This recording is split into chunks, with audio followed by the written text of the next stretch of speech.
वर्ष 2024 पर सभी राजनेताओं की नज़र टिकी हुई है। इस बीच इंडिया गठबंधन और एनडीए के बीच करारी टक्कर देखने को मिल सकती है। एक और लोकसभा चुनाव 2024 तो दूसरी ओर झारखंड विधानसभा चुनाव 2024 दोनों को लेकर झारखंड में राजनीतिक रणनीतियां बननी शुरू हो गई है। इस बीच राजद नेता सुबोध पासवान ने कहा कि 2024 के चुनाव में राजद मजबूती से उभर कर सामने आएगी। सुबोध से खास बातचीत की संवाददाता सौरव राय ने। 2024 की आने वाली चुनाव, चाहे हम बात करें लोकसभा या फिर विधानसभा, दोनों ही चुनाव को लेकर झारखंड में राजनीतिक दल अपनी अपनी तैयारी में जुट गई है। अगर हम बात करें आरजेडी की, तो वर्तमान समय में कांग्रेस और जेएमयू के साथ आरजेडी भी सहयोग में है। हमारे साथ मौजूद है चतरा से आरजेडी के युवा नेता सुबोध पासवान जी। हम इनसे जानना चाहेंगे, दादा आप बताइएगा 2024 में आरजेडी का क्या कुछ योग्यता रहेगा महागठबंधन में, और चुनाव को लेकर क्या कुछ तैयारी है? देखिए, जैसा कि अब हम सब जानते हैं कि जब से झारखंड सरकार बना है, हमने बहुत सारी ऐसे सीटें रही हैं जो त्याग देकर भी ये झारखंड सरकार को बनाने में अहम भूमिका निभाई है।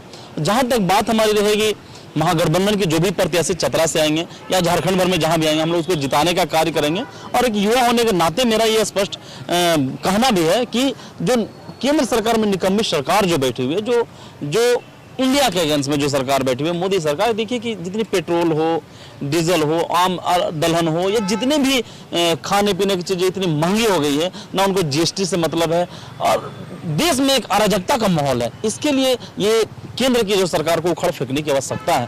तो झारखंड में इंडिया महागठबंधन की जो भी कैंडिडेट आएंगे या चतरा में, उनको हम लोग भरपूर जोश खरोश के साथ जिताने का कार्य करेंगे। आप चतरा से बिलोंग करते हैं। चतरा में वर्तमान जो सांसद हैं उनको लेकर कई तरह की अटकलें लग रही है, भाजपा उनको टिकट नहीं देगी। आप लोग आरजेडी में हैं, आप लोग कैसे देख रहे हैं सब घटनाक्रम? देखिए, मैं पहले बात बता रहा हूँ कि ये जो हमारे माननीय सांसद सुनील कुमार सिंह जी हैं, ये पेइंग गेस्ट है वहाँ पे। उनको आज बीते 10 वर्ष हो गया है उनको आए हुए, ना ही एक कॉलेज, ना ही एयरपोर्ट, ना ही हार्बर, ना ही रेलवे, कोई भी विकास का कार्य उनसे नहीं हो पाया। बस वो तथाकथित एक ही चीज जानते हैं, धर्म की राजनीति। और मैं एक चतरा के युवा होने के नाते मैं स्पष्ट बता देना चाहता हूं कि माननीय सुनील कुमार सांसद जी, हमने आपको वोट दिया था, लेकिन उस वोट के बदले चतरा की जनता जो है ठगा हुआ महसूस कर रही है। आपने एक भी विकास के कार्य नहीं किया। हाँ, उनको एक ही चीज आता है, धर्म की राजनीति। जहां धर्म होता है, माननीय सुनील कुमार सिंह जी पहुंच जाते हैं। तो मैं ऐसे सांसद को बहिष्कार करता हूं, और इस बार हम लोग 2024 में उनको खदेड़ने का काम करेंगे। भारतीय जनता पार्टी का जो बचा खुचा जनाधार है चतरा में, उसको हम लोग उखाड़ फेंकने का कार्य करेंगे।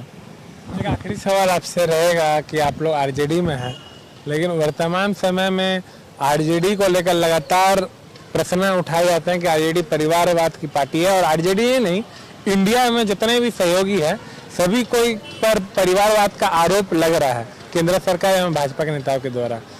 क्या कहेंगे? ये भारतीय जनता पार्टी को कोई मुद्दे नहीं मिलता तो परिवारवाद की बात आ जाए। क्या उनके यहाँ परिवारवाद नहीं है क्या? अगर कोई इंजीनियर का बच्चा इंजीनियर ही बनेगा, डॉक्टर का बच्चा डॉक्टर ही बनेगा। अगर एक पॉलिटिशियन का बेटा जो प्रखर पॉलिटिशियन है, अगर पॉलिटिशियन के बेटा अगर पॉलिटिशियन बन गए तो क्या गुरेज है? और यशवंत सिन्हा कौन थे? उनका बेटे का क्या वो सांसद नहीं है क्या?